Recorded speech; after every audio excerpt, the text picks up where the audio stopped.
How the industry protects predators and punishes whistleblowers. People always ask the same thing, like they really don't know. How did this go on so long? Why didn't anybody say anything? Where were the people around him? And the truth is so nasty, so real, it'll make your stomach turn because it was built to go on like this. The industry is a machine, not just a business, a machine that eats up truth and spits out profit. It don't just allow predators to rise, it manufactures them, it nurtures them, feeds them, then protects them with lawyers, media, money, and silence. Step 1, the money shield. See, when somebody starts making big money, the system stops checking them. The label don't care how you treat women backstage if you're pulling in 7 figures. The execs don't care what you did in that hotel room if your name's climbing the Billboard charts. The sponsors don't care if there's whispers of abuse, as long as the headlines don't catch fire. In fact, they'll pay to make sure those headlines never show up. Quiet settlements, private investigators, off-the-record meetings with journalists, all to keep the golden goose safe and laying platinum eggs. Step 2, silence the whistleblowers. Here's where it gets sinister, because once somebody does speak up, the machine doesn't just ignore them, it targets them. The first time I met Oprah, I was 15 years old.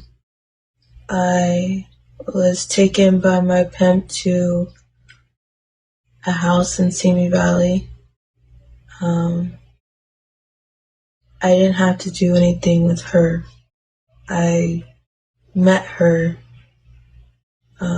She said a few words to me.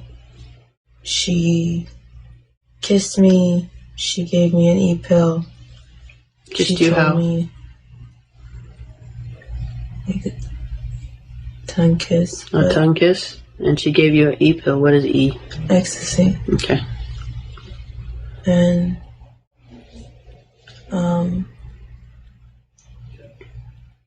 I had to have sex with someone she said moves money. First, they discredit you. She's just bitter. She's unstable. She wants attention. Then they blacklist you. Suddenly, no studio wants to work with you. No bookings, no calls back, no love. And if that don't stop you, they break you, hit you with lawsuits, dig through your past for dirt, leak your personal business online, turn the narrative against you till you start doubting yourself. Step 3, reward the loyal. The system takes care of the ones who stay silent. You keep your mouth shut, you get a feature. You don't speak out, you get an award. You laugh off the rumors and say, I never saw anything. You get invited back next year. Loyalty gets you luxury. Truth gets you eviction. You ever wonder why the same 5 people keep getting booked for everything? It ain't just talent, it's trust. The kind of trust that says, if I ever go down, you won't say a word. And too many folks took that deal. Step 4, disappear the evidence. Everything's digital now, right? But that means it's even easier to bury stories. A threatening DM? Gone. A live stream with too much truth? Flagged. A survivor's post getting traction? Shadow banned. A clip naming a celeb? Copyright striked. They hit you from every angle. This content violates our community guidelines. We're reviewing this post for safety concerns. This video is unavailable in your region. But what they really mean is, this truth is bad for business. The result, predators roam free, victims stay silent, and the industry smiles and keeps making money. Because the real product ain't music, it's control. Control over the narrative, control over what we see, control over who we believe. And when a girl like Allie Carter breaks that control, when she don't follow the script, when she don't wait for permission, they don't give her a platform, they give her a muzzle. And that's why Uncle Mike gonna keep talking. That's all she told me. By the time I got in there with him, I was really high. So I didn't have anything to do. Did she comment on your physical appearance? Yeah, she said I had a nice smile. Did she ask you to call her anything in particular? Auntie. Because the labels might be quiet, the blogs might be scared, the fans might be confused. But me, I see it. I see the play. I see the machine. And I'm calling it out loud. Because the industry been protecting monsters for decades. And the only way it stops is if somebody burns the blueprint. Part 4B. The fixers. Lawyers, PR teams, and NDAs that keep monsters rich and untouchable. You ever wonder how somebody can be known for the dirt they do and still be front row at the Grammys, still get brand deals, still pop up on daytime TV, still be called a legend while women cry behind closed doors? It's because they got fixers. People whose whole job is to clean up the mess without ever admitting it existed. And these fixers, they don't wear hoodies. They wear suits. They drink espresso. They got Ivy League degrees and personal cell lines to TMZ editors. Let me break it down. The lawyers, not the ones on TV, the real ones. The power attorneys, the ones that sit in boardrooms, not courtrooms. The ones that draft up settlements with language so airtight you think it was built in NASA. Their goal? To buy silence. They don't argue guilt, they argue exposure. Like, how much do we have to pay to make this disappear? They slide you that NDA, non-disclosure agreement, with a check behind it. $75K if you shut up today. $250K if you delete that post. $500,000 if you sign that you'll never say a word again. And if you don't, they threaten to destroy you, sue you for breach, blackball you from every industry gate. That's how monsters stay rich, by making the truth too expensive to tell. The PR teams. These folks, they're sorcerers. They can turn a scandal into a redemption arc by Monday morning. Allegations surface. They put out a mental health statement. Say he's taking time to heal. Say he deeply respects women, even if he's been hurting them since the 90s. Have him post a selfie with his kids looking like Father of the Year. Meanwhile, the victim's voice is drowning in the comments. Why she wait so long? She just wants attention. Y'all always trying to bring a black man down. That ain't random. That's PR strategy. Their job is to poison public opinion before the facts even land. And 9 times out of 10, it works. The industry insiders. These are the managers, agents, executives, the ones who tell the girls, don't ruin your career by speaking out. He didn't mean it. He was drunk. Just take the deal and move on. They don't raise red flags. They raise invoices because predators don't scare them. Silence victims do, because if one woman speaks and people listen, it opens the floodgates, and the flood don't just drown the predator, it drowns everyone who helped him stay hidden. So the insiders play defense. They flip loyalty into manipulation. They say, you're part of the team, right? You wouldn't do this to the label, would you? You're stronger than this. You don't need to bring drama into it. That's not concern. That's containment, the payoff pipeline. And here's where it gets disgusting. Once a predator is rich enough, he don't even need to do the dirty work. He got systems, a lawyer on retainer, a PR firm on speed dial, a crisis management firm that already got pre-written statements, an NDA template ready to send, and if all else fails, they got relationships with the media. So if something does leak, a friendly journalist makes sure it gets buried on page 19, while another article mysteriously goes up praising their charity work. And just like that, they're innocent again, in the eyes of the public, in the eyes of the law, and in the eyes of the people who were paid not to care. Who else was there with you? One of the girls from the school that I went to. Which school was that? Carter High School. Carter High School? In Fontana, California.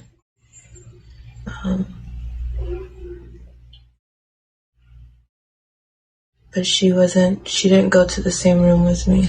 She went to another room. They sent her to a different room? Mm-hmm. Okay. Part 4C, the culture of fear that keeps artists silent. Let me tell you a secret. Most of the people in this industry know what's going on. They might not know everything, but they know enough. They've seen the shady stuff, heard the screams behind closed doors, watched girls get flown in and out of parties like luggage, saw people fired for saying too much. But they ain't say nothing. Why? Because this game don't run on talent. It runs on fear. Fear of losing deals. You speak up. That album you were about to drop, delayed. That movie role, gone. That collab with a major artist magically disappears. Suddenly your phone don't ring. Your streams don't move. Your name don't trend unless it's on some smear piece the label didn't authorize. This industry got a blacklist you'll never see. But once your name's on it, you done. Fear of being labeled difficult. We're talking about the grimy war of crimes against humanity. Sometimes there's no nice words for this, okay? Especially if you're a woman. You speak up about abuse, you get called bitter, messy, hard to work with. Meanwhile, the man who did it, he gets booked for a festival again. Because in this game, silence is professionalism. And speaking up, that's a career crime. Fear of lawsuits. The moment you say something real, a lawyer sends a letter, you post a clip from your own experience, you get hit with a cease and desist. Say the wrong name in an interview, they threaten to sue for defamation, even if it's true. Artists don't got time for that, not when they got rent bills and people depending on them. So they choose safety over truth, fear of physical retaliation. Let's not play dumb. This ain't all contracts and courtrooms. Some artists know that speaking on the wrong person don't just hurt your career, it can get you hurt. Period. They've seen people run up backstage. They've seen people disappear from scenes without a trace. They've seen assistants one week, then ghosted the next. So they say nothing because even when you're rich, you still know what the streets can do to your silence or your families. And then there's survivor's guilt. There are artists who were in the room, maybe not involved, but they saw it. They knew a girl got hurt that night. They knew somebody crossed the line, and it eats at them. But they don't speak on it because they tell themselves, if I say something, they'll ask why I didn't say it sooner. They'll think I'm just trying to cover myself. It's too late, so they choose silence. But silence protects the predator every time. And don't think this is just about rookies. Even veterans stay quiet because they got legacies to protect, brands to maintain, investors, foundations, commercials. They look at people like Ali Carter and say, I can't afford to get caught in that. Let the truth come out another way. But truth don't come out unless somebody brings it out. And that's why this culture stays the same, because too many people who could speak won't. Not because they evil, but because this industry taught them one lesson from day one: tell the truth and lose everything. But me, I already lost my peace when I heard Ali's voice. So I'm going to keep talking. And one day, somebody else will too. You attend any of P. Diddy's parties? Were you involved in any of the breakup? Oprah, happy birthday. It's not easy for me, for Jay, for Oprah. I don't want nobody to get it twisted. I can't wait to see y'all. Yeah. Can't wait to see y'all. And I'm just want to say I'm proud of y'all, especially the girls. I mean, all of y'all, just for being strong. Part 4D. Why whistleblowers like Ali don't get justice. They get silenced. Everybody loves a survivor. On paper, in movies, in books, on t-shirts that say, "Believe women." But in real life, survivors get punished, especially the loud ones, the unpolished ones, the ones who name names before lawyers say it's okay. People like Ali Carter. Ali didn't whisper. She didn't sugarcoat. She didn't wait for a press release. She kicked the door down with names, dates, and faces. She said, "This one hurt me. This one paid for it. This one watched it happen." And y'all been new. And what happened? The world froze her out. Let's talk about how silence is weaponized. First, they question your sanity. She sounds manic. That's trauma talking. She must be on drugs. Then they question your motive. She just wants fame. Why now? She's trying to bring down a legend. Then they erase your credibility. There's no proof. She's been in and out of group homes. She's been locked up. Who would believe her? And just like that, the victim becomes the villain. The worst part, the system helps do it. Police don't investigate, courts delay, therapists get bought. News outlets won't touch the story because when the person you're accusing got money, lawyers, publicists, and Grammy Awards, you ain't fighting one man. You fighting a machine. And survivors like Allie, they never stood a chance because this system wasn't built to help them. It was built to contain them. Tell your story quietly, in a safe space, with no names, no heat, and definitely not on the internet where it can go viral. They want survivors to be perfect victims, clean, calm, photogenic, with a lawyer-approved story and just enough pain to make people cry, but not uncomfortable. Allie, she broke all them rules. So they labeled her crazy and moved on. Let me ask you this. Why does a girl who said she was trafficked by millionaires, abused in child services, and ignored by judges get less attention than a celebrity cheating scandal? Why do her live streams disappear? Why does nobody file charges? Why is she missing and nobody blinks? Because she threatened the wrong people, because she survived something she wasn't supposed to survive. And then she told the world everything. And the world, it did what it always does when truth is inconvenient. It silenced her. But me, I heard her. And so did thousands of others. You can't kill the truth once it's out here. So even if Allie's voice is gone, ours ain't. And we ain't letting this go. My surrogate, she would throw me over her legs and open my legs and check me. Up until I was 12, 13 years old. Checking for what I don't know. When somebody did something, I don't know what she was trying to see. At 12, 13, I started figuring out something's not right. So I took off. To the point nobody did anything.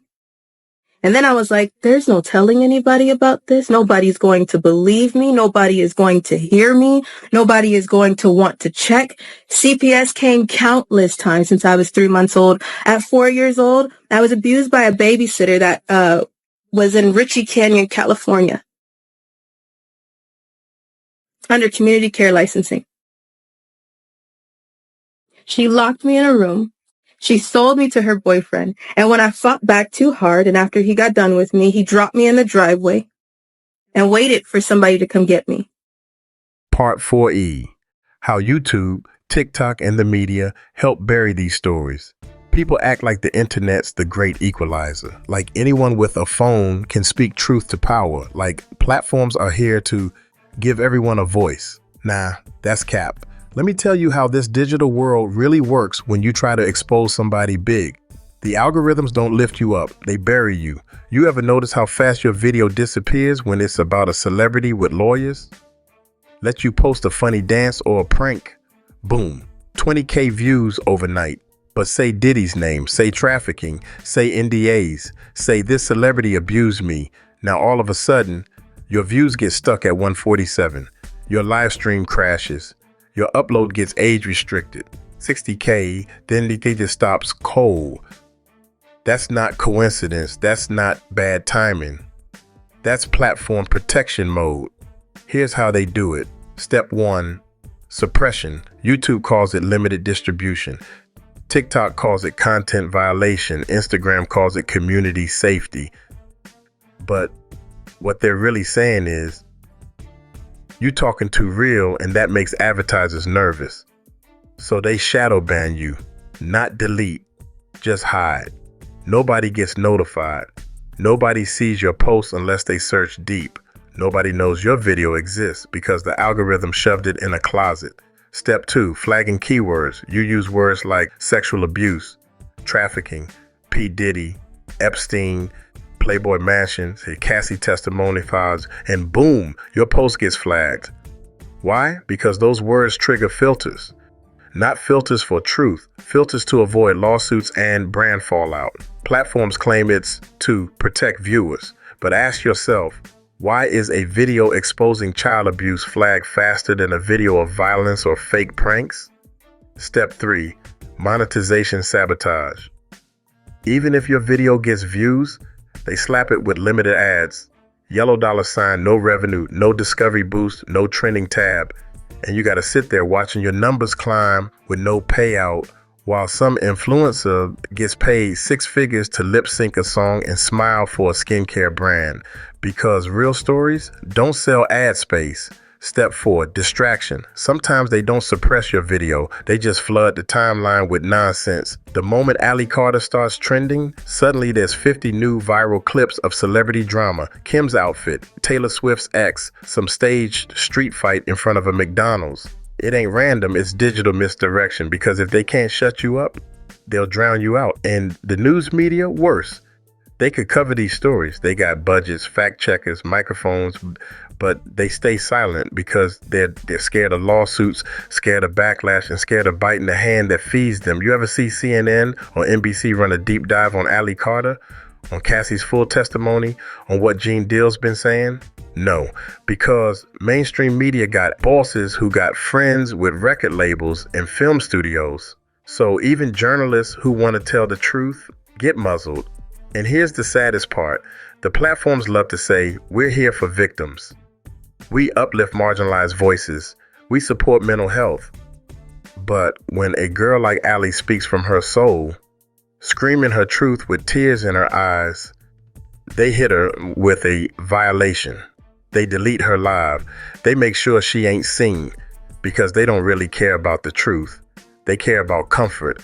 Comfort for advertisers, comfort for corporations, comfort for the monsters with million-dollar lawyers. So if you wonder why Ali Carter disappeared, don't just blame the predators. Blame the platforms that help them stay hidden. Blame the algorithms that punish truth and reward silence. Blame the apps that profit off your pain but mute your voice. But not here, not on this channel. Part 4F. Why Ali Carter was the wrong kind of victim, and that's why they buried her. Let's be real. If Ali Carter was a blonde actress with 1 million followers and a Netflix deal, her story would have been all over the news.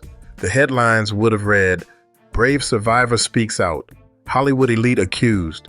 Breaking the silence." But Ali, she wasn't polished. She wasn't prepped. She wasn't media trained. She wasn't packaged the way this world likes its survivors. And because of that, they threw her in the trash. Let's talk about how the world picks its believable victims. You want to be heard? You got to cry just right. Look just sad enough, but not too hysterical. Speak calmly. Tell your story with grace. Apologize for the trauma before you even finish describing it. You can't be angry. You can't cuss. You definitely can't show up raw, sweaty, shouting on live. But Ali, she showed up as she was. A woman with pain in her throat and rage in her chest.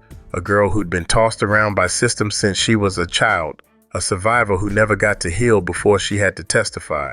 She didn't give them a clean version of trauma. She gave them the real one, and they hated her for it. She didn't dress the part. She wasn't on TV in a turtleneck with soft lighting. She was in a hoodie on live, pacing, sometimes in tears, sometimes yelling, sometimes shaking with fury. They looked at her and said, "She seems unstable. She's acting crazy." This isn't how a victim should behave, but what they really meant was, "She makes me uncomfortable because she reminds me that trauma isn't polite." She didn't have status. She wasn't rich, wasn't connected, didn't have a PR team to shape her story. She was just a girl who survived. And in this world, if you don't come with a press kit and a lawyer in a suit, your trauma gets treated like fiction. That's why the world believed others before her. People with celebrity platforms, people with managers to schedule their interviews, people who could sit down with Oprah and make it look cinematic. Ali didn't get that. She got trolls. She got shadow bans. She got dismissed. She didn't follow the timeline. They wanted her to wait. Wait for the right lawsuit. Wait for the court to verify her claims. Wait until the system said it was okay to speak. But Ali, she was tired of waiting. She watched girls go missing, watched stories get buried, watched judges protect monsters. So she said, if nobody else gonna say it, I will. And instead of applauding her courage, they said she was reckless. And worst of all, she wasn't perfect. The world wants perfect victims, ones with clean records, ones who've never made mistakes, ones with no trauma in their tone. Ali had been through it. Group homes, abuse, poverty, drugs, breakdown after breakdown. She was battle-tested, but they used her scars against her. They said, she's not reliable. She's got a past. She's damaged. But the truth is, that's what made her voice matter. She wasn't the sanitized version. She was real, and real is what this system can't handle. That's why they buried her, not because she was lying, but because she was telling the truth, too raw for a world addicted to comfort, because she wouldn't let them control her narrative, because she wouldn't sit still and cry pretty, because she looked straight into the camera and said, "This is what they did to me. This is who did it. And y'all gonna stop pretending you didn't know." Though there are things that the TV host should be held accountable for, there have also been many false reports made about her in recent months. It was recently reported that longtime friend of Oprah's, Gayle King, had filed a lawsuit against the TV host, but there are actually no facts backing this. Another fabricated story that made its rounds was that Oprah was arrested last month after being accused of some stuff by Diddy, but that was also proven to be false. But here's the thing about burying truth. It don't stay buried. Because for every voice they silence, 10 more gonna rise up louder. And Uncle Mike is one of them. Part 4G. What happened to Allie Carter after she spoke out? The disappearance, the rumors, the silence. This is the part where things start getting weird. Not just emotional, we talking suspicious. Because once Allie started naming names and pulling the curtains back, she vanished. Let's rewind. Allie Carter goes viral. She starts dropping bombs. Diddy, Hollywood, Playboy Mansion, child services, police corruption, these secret tunnels and freak-offs. She's naming everyone. The type of stuff that don't just trend, it rattles foundations. And at first, she was everywhere. Clips of her crying, clips of her raging, clips of her explaining trauma in real time. Thousands of people were watching, some laughing, some crying, some recording every second. But then it just stopped. One day she's live, the next, nothing. No updates, no live streams, no new videos, no TikToks, no Instagram stories. Her pages go quiet. And not like taking a break quiet, like disappeared quiet. People started asking, where's Allie? Did something happen? Is she okay? Then come the rumors. Rumor number one, she's in hiding. Some say she went underground, that someone warned her, maybe even a government agency, that she's somewhere off grid because they told her, we can't protect you if you keep talking. Trust me. I'm saying I'm just trying to help y'all understand. You stay with me? I'm trying to help you understand. Repeat that. Because I'm not saying this is what happened. If there's a round of kids, it's the trafficker. P. Diddy gets a round of kids. Let's say that round of kids had Justin Bieber in it. There's contracts, okay? There's contracts for codes within that person. So they can take a remote and turn that person off. Britney Spears, when they want to. Lindsay Lohan, when they want to. Amanda Bynes, when they want to, okay? So let's say there's a contract for Justin Bieber. When P. Diddy has a hold of Justin Bieber, he now owns half of those codes. If Usher had the same contract and trafficked Bieber out to P. Diddy, okay, Usher and P. Diddy now have parts of Justin Bieber's contract. Do you understand what I'm saying? So if one goes down, the other side of the code has to go down.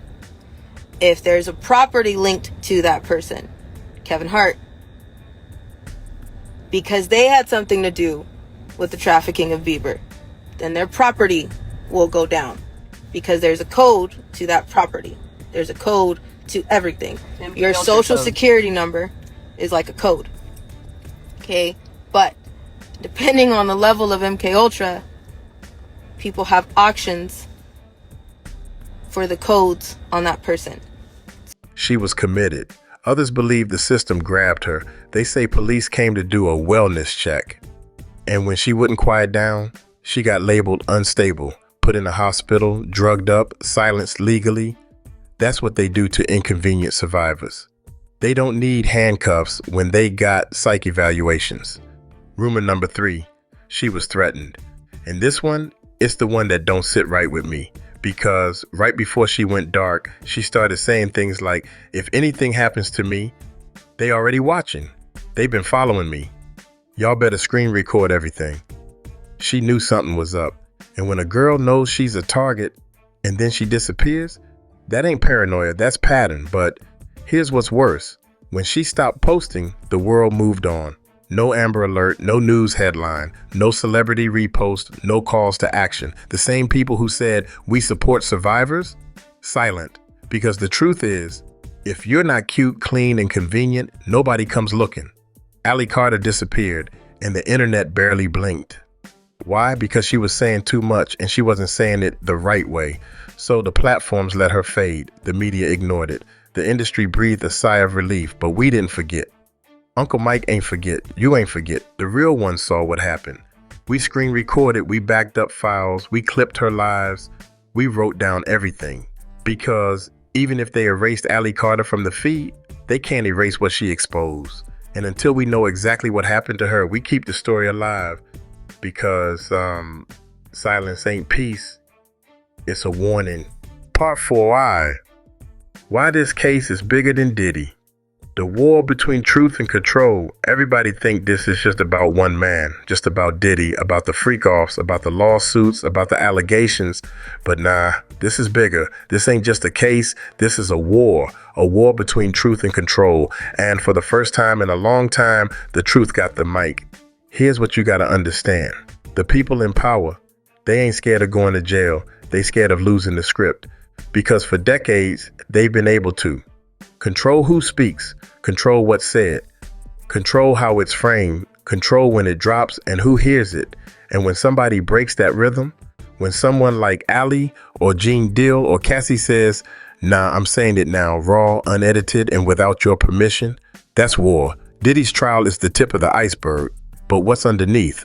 The labels, the billionaires, the gatekeepers, the platform execs, the police departments that look the other way, the publicists who turn rumors into cover-ups, the media outlets that rewrite history with a soft focus and background music. They're scared because if the public starts believing survivors before the blogs tell them to, it's over. Truth don't move like it used to. Back in the day, they could run one news story and kill a rumor, pay off a journalist, send a cease and desist, drop a distraction like a celebrity breakup or award show scandal. But now, TikTok explodes, YouTube reacts, threads get pulled together, lives go viral, and guess what? People start connecting dots they were never supposed to see. They scared of your memory because the internet don't forget. Once a clip drops, once a name gets spoken, once a secret goes public, it's too late. The truth is out there and they can't walk it back. They can't spin it in a PR campaign. They can't hide it in a settlement. They can't control the narrative anymore. And that's what they fear. Because control ain't just about money. It's about order. They've built entire industries on silence. They've written contracts designed to muzzle pain. They've trained audiences to trust them, to let them decide who's crazy, who's credible, who gets forgiven, and who gets exiled. But what happens when that trust breaks? Chaos. Because if people realize they've been lied to this whole time, if they realize the system don't protect the innocent but the powerful, they might start listening to the voices outside the system. And that's where we come in. Uncle Mike ain't on no label, ain't paid off by no PR team, ain't scared of no lawyer. And you watching this, you're part of the resistance. Because watching, sharing, speaking out, that's how we fight back. Not with violence, not with fake drama, but with consistency, with truth, over and over, louder and louder until silence ain't an option anymore. This case is bigger than Diddy. It's about what happens when survivors don't ask for permission to speak. And the world better get ready. Because once you let the truth loose, you can't control it no more. Part 4J. The questions they don't want us asking, but we gonna ask them anyway. See, once the smoke clears, once the press dies down, once they hit you with that nothing to see here energy, that's when you got to start asking the real questions. The ones that make people uncomfortable. The ones they hope you never think to ask. Because the truth ain't just in what's said, it's in what's left out. Let's go down that list. No filter. Why did Ally Carter disappear the same week she called out Hollywood's elite by name? Not general vibes, names. She wasn't vague, she pointed. Music moguls, CEOs, artists, politicians. Then she vanishes? Nah, that don't sit right. Why did so many platforms silence her but leave up actual misinformation and trash content? YouTube, TikTok, Instagram.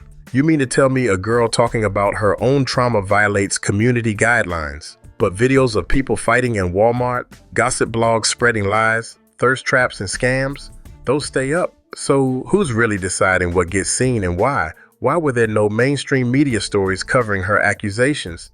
She was trending, millions of views, clips on every app, people sharing her testimony across platforms, and still, no CNN, no MSNBC, no Rolling Stone, no Variety. Why? You think if someone accused top-level entertainers of trafficking and abuse, journalists would be foaming at the mouth, but they were silent. Why? Why do we treat viral survivors like entertainment but not like evidence? Let's be real. The world tuned into Ally like it was a show. People watched every word. They clipped the most dramatic parts. They made memes, reaction videos, hashtags. But when it came time to help her, to support her, to follow up, to ask real questions, crickets. What does that say about us? Why hasn't Diddy made any official statement denying the most serious allegations? He's got the best lawyers, the biggest PR firms, connections in every media outlet. Yet we ain't seen a single sit down, not one press conference, not one straight up denial, just silence or vague legal filings. What are they hiding? Why do NDAs matter more than the victims who signed them under pressure or fear? How many stories are locked behind contracts? How many girls told, if you ever speak, we'll ruin you? You want your family safe, right? Just take the check and disappear. And what kind of justice system upholds that over someone's life? Why do so many names keep popping up in different survivor stories, but nobody connects the dots? The same houses, the same priorities, the same private jets, the same backroom deals, different women, different cities, same patterns. So why does everyone act shocked like it's brand new? Why aren't more celebrities speaking up, especially the ones who say they stand with survivors? Where's the activism now? Where's the energy y'all had during awards season? It's quiet when the predator is someone with power, huh? That fake allyship gonna come back around. And finally, why do we need Uncle Mike and underground blogs to ask these questions in the first place? Where's the accountability from people with the platform? Where's the follow-up from investigators? Where's the pressure from mainstream press? The truth always the responsibility of the people with the smallest microphone. But you know what? We're going to ask every question anyway, even if they don't like it, even if they ignore us, even if they try to silence this too. Because once we start asking the right questions, they got to start giving real answers.